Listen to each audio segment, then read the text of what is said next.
So I'm putting out a bolo on Sloth from the Goonies.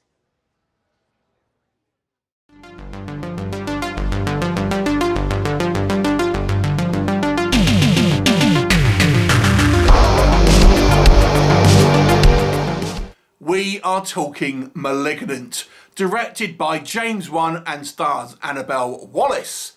So this is what if James Wan directed a Giallo-style B-movie with bad wigs. A higher budget B-movie, but still a B-movie. Here's your answer. I would best describe this movie as Basket Case meets Jeepers Creepers in a quite violent body horror in a lot of ways, with a interesting antagonist. So it follows Annabelle Wallis' character, who is a woman who has an abusive husband, and that's the least of her problems, unfortunately. It seems to be there is some type of entity which takes an interest in her, and also a few other people that have worked in a kind of a medical profession. And this entity is particularly violent and a strange creature, you might say, that may well have a personal connection to Annabelle Wallis' character. And we meet a few other characters along the way. The police, kind of Annabelle Wallis' sister, or the character's sister. A few other kind of people along the way, and suffice to say, it goes full-on Terminator at the end. So what I'm going to really say about the plot, because saying too much will obviously give some spoilers here. Almost the less you know about this movie, the better. It is very B-movie. James Wan's previous works, obviously, if you think about you know what he's done, Conjuring, Insidious, etc., they've all had a kind of more of a, to a degree, a somewhat kind of grounded reality, and thus, you know, it's kind of a bit more of a kind of believable kind of ghost story. This one is full-on bonkers in a lot of ways, but still is a cohesive movie. It isn't like some kind of like weird art house movie that is just kind of lots of stylistic nonsense, but without having a cohesive plot. This does have a cohesive plot. This does have good characterization. It's interesting seeing, well, it's certainly, I would describe as a B-movie, but with a higher budget, you know, with kind of large set pieces, with kind of like pretty good effects, kind of nice kind of like location and kind of set design, things like this.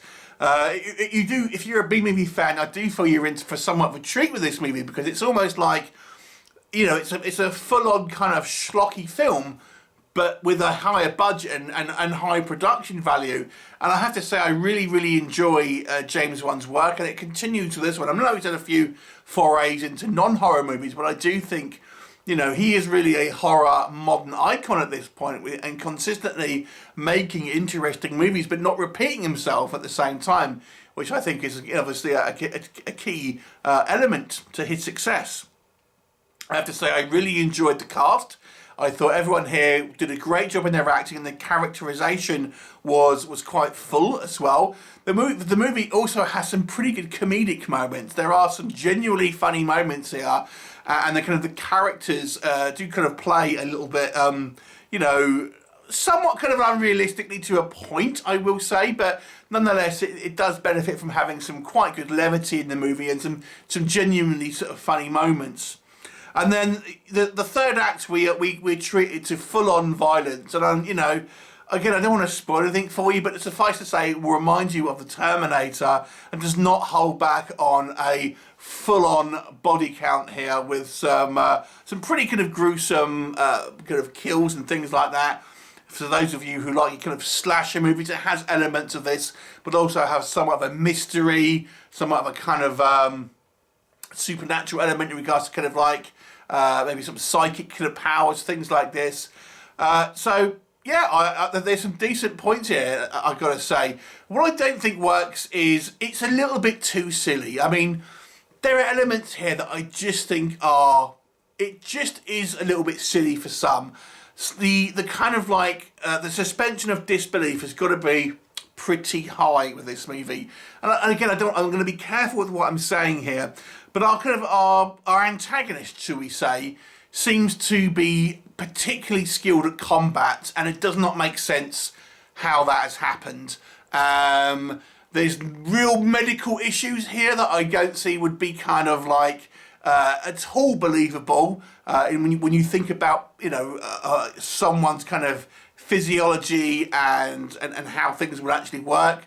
There are a few plot holes along the way. For example, a character sustains a gunshot about midway through the movie, and that's kind of like, when you kind of feel the movie, it's the movie as a whole, that kind of element seems to be just forgotten about. There are some very kind of cheesy dialogue. The beginning especially is quite ropey, I have to say. The kind of the first scene, which actually takes place in the past, there's some very kind of cringy kind of dialogue. And I have to say, again, I'm trying to avoid any spoilers here, the actual plot, the actual twist, I kind of saw coming. Not exactly as the movie presents it, but for the most part, I kind of guessed what was going to happen fairly early on, to be honest. And I think if you are a horror fan, you'll kind of get it too. I don't think it doesn't do a particularly good job of burying the lead, I have to say. Although, again, I didn't quite get exactly how the movie presents, but more or less. And there are some kind of small nitpicky elements here. There's a kind of some sort of a romantic liaison which didn't really seem necessary and seems unprofessional at times, things like this. But overall, I've got to say, it's a real fun movie. You have to kind of leave your brain at the door. I'm not going to lie. If you're wanting cerebral horror, then maybe this is not going to be for you. I do think some people will feel this movie is just too dumb. And to be honest with you, I would say the silly curve kind of goes up as the film grows. It just gets a little bit more OTT, every kind of 10, 15 minutes or so. It kind of just turns up that dial, another crank there, and it ends up being fairly silly. I also got to say, this is one film where I really wanted to see the aftermath about what happens there. Certainly kind of in the legal sense of the word, I was kind of interested how that would be approached. I mean, maybe that's just me. It kind of ends in a somewhat of a satisfying place. I'm not saying that, but these films tend to always end in a certain, at a certain point. And there are certain times where I thought, I would have liked to have seen kind of the aftermath about what has actually happened there. And this is really true of this film, because I do think it would be quite interesting seeing how they would have approached that. But nonetheless, overall, this is a fun movie. I do enjoy it, and I wouldn't say it's an above average movie, but it's maybe a little too silly for some, and I think it just plays a little bit too fast and loose with some of the kind of the believability of some things. And I have to say, also, I do feel that there's a sense of it being somewhat overproduced at times. For example, we have a character that kind of goes into this old abandoned hospital and things like that, and it's just really super gothic-y, and then we have and it's just a little bit too much, a little bit too over stylized. We have a character that goes in this kind of underground place, and there's all kind of dry ice on the floor about 2 foot high. It's just it doesn't look natural. It looks like a set. So it's a little bit overproduced at times, but it's still a fun film. I really enjoyed it. I enjoyed the schlockiness. I enjoy B-movies, and I enjoy James Gunn's work. So I'll give this a 6 out of 10. I think it's thoroughly enjoyable if you can accept it's a silly movie. But I'm not going to get in more than that, because I just think there is a few kind of a little bit too silly here and there. Have you seen it? What did you think of it? Leave me a comment, and I'll look forward to seeing you next time.